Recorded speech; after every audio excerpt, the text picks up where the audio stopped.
Everyone seems to love Pixar, and why wouldn't they? Their films have great stories, strong world building, and lovable characters. Unfortunately, not every character is a home run, and that's true even for Pixar. Some characters are just plain unlikable, and that's what we're talking about today. Can't appreciate the great characters if you don't also look at the bad ones. Hey guys, I'm Brad with Wicked Binge, and this is the worst Pixar characters and why they suck.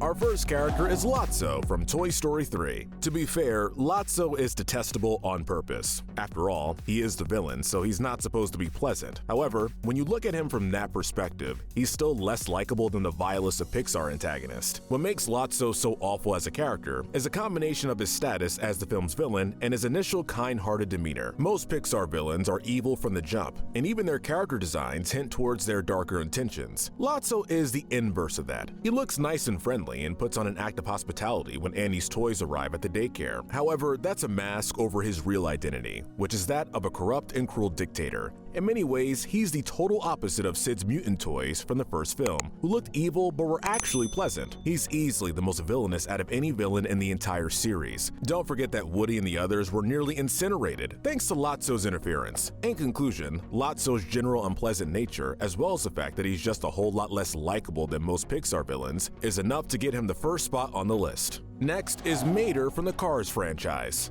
If we had to summarize our issues with Mater into one word, it would most definitely be annoying with a capital A. Mater is the Buzz Lightyear to Lightning McQueen's Woody. But while Buzz was charming and intriguing, Mater is anything but. On the surface, he seems like a good parallel to Lightning's character. While Lightning is a sleek race car that loves fame, Mater is a tow truck that's rusty and beaten up. It's the execution of this character where things start to fall apart. Mater is the main source of comic relief in this series, but his jokes and demeanor are more obnoxious than they are charming or clever. It gets even worse in the sequels, with Cars 2 in particular being a huge spotlight on Mater's flaws. Remember how we compared him to Buzz? Well, while Buzz was able to hold an entire storyline of his own in the second Toy Story, Mater isn't a compelling enough character to make that work. He spent so much of the series as the joke character, but now we're supposed to buy him as a main character in this spy story. Oh, Mater, average intelligence.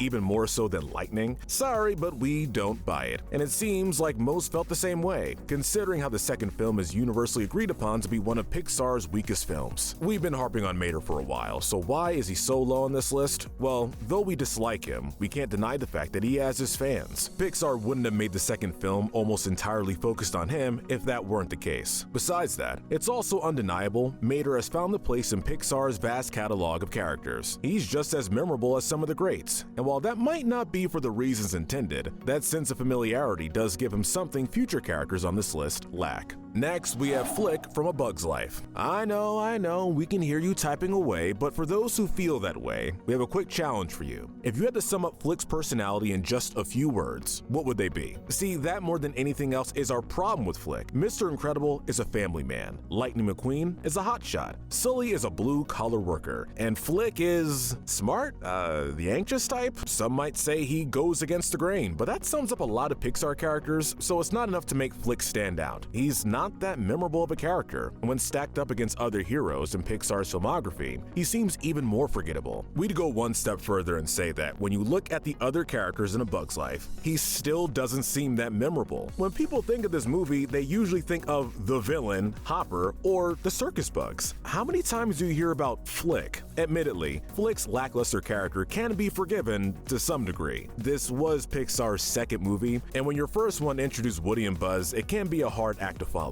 But when you talk about the best Pixar characters, it's unlikely to ever hear Flick. Next is Evelyn Dever from The Incredibles 2. The second Incredibles film has long been criticized as a film that lives in the shadow of its predecessor, and that kind of sums up Evelyn. She feels too similar to Syndrome to stand on her own, and when compared to him, she's nowhere near as interesting. Oh no. Evelyn's goal? To make sure superheroes are outlawed, as she sees them responsible for the death of her parents. That's generic, and a lot less imaginative than Syndrome's plan to profit off his weapons and make everyone superpowered. It's a cliche motivation that we've heard in superhero movies time and time again, and it's especially disappointing considering how much of a breath of fresh air the first film felt to this genre. However, once you divorce her character from Syndrome and look at her for her own merits, she remains a weak antagonist. The name Evelyn Dever is a funny pun, admittedly, but it feels out of place in a series like The Incredibles, which had a far more serious and mature tone than most animated movies. It seems like something that would fit more inside a Saturday morning cartoon than this franchise. It makes it so that it's no surprise when it turns out she's the mastermind behind the screenslaver.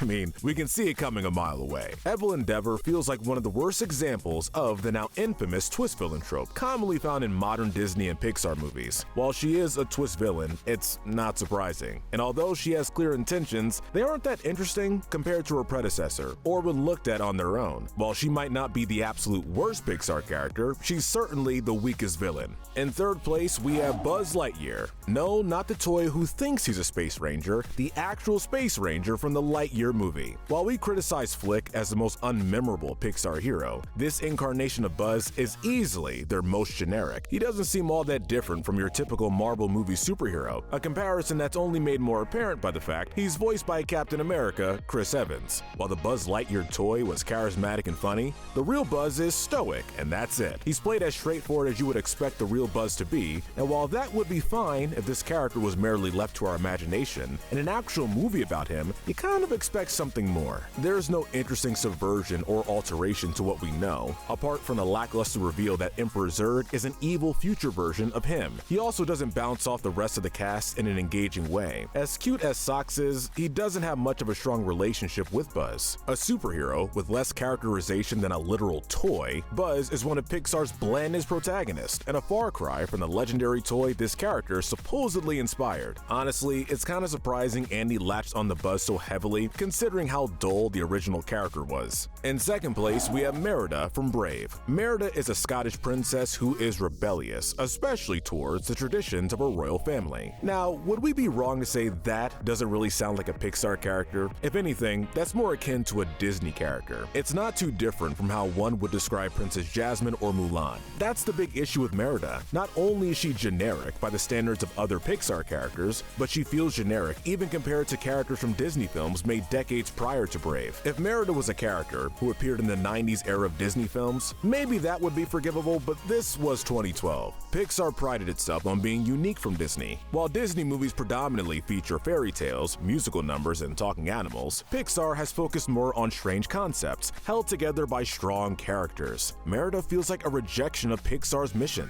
But if you do choose to look at other princess characters in the Disney library compared to her, she still doesn't stand strong. Part of that can be attributed to Merida being unpleasant. Merida is stubborn and combative, and while she does grow, it doesn't suddenly make those elements any more tolerable. She doesn't have the charm or underdog quality found in a lot of Pixar heroes, which makes her character feel pretty flat. Merida feels like an animated protagonist of a bygone age more than anything else. Between that and her unlikable and bland personality, it makes you wonder who could be a worse character. Alright, it's time for our worst character. From The Good Dinosaur, we have literally everyone.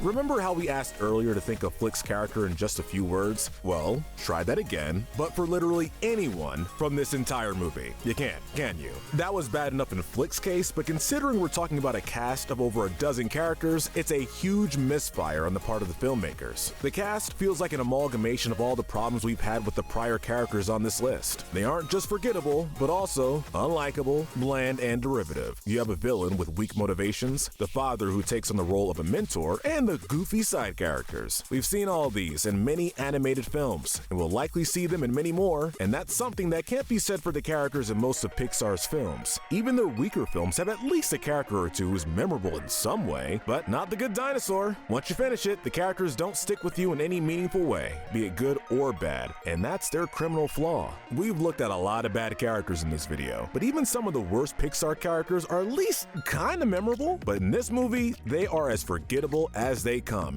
and in our eyes, that's even worse than being just bad. Being hated is one thing, but nobody wants to be forgotten, and unfortunately for the characters of The Good Dinosaur, that's what seals their fate as the worst Pixar characters of all time. Alright guys, that's the list. Let us know in the comment section if you agree with our ranking, and tell us what we should cover next. Remember to hit that notification bell and binge more of our videos, but most importantly, stay wicked.